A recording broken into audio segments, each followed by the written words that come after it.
Hindi raw niligaw ni Commission on Audit Commissioner Heidi Mendoza ang publiko doon sa kanyang testimonya sa Senado ng Huwebes. Kaugnay pa rin po yan ng umano'y anomalya sa mga proyekto sa lungsod ng Makati. Kasunod niya ng pahayag ng kampo ni dating Makati Mayor Dr. Elenita Binay.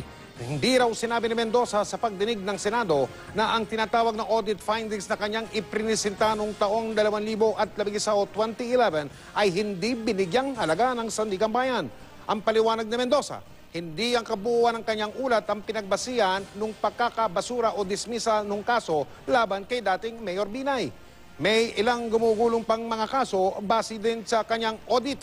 Hindi na idinitalye ni Mendoza kung ano ang mga yun.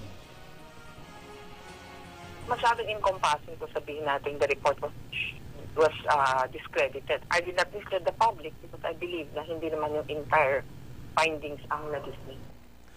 Samantala, nagpasalamat naman po si Commissioner Mendoza sa panawagan ni Senadora Miriam Defensor Santiago na siya ay bigyan ng security at isailalim sa Witness Protection Program.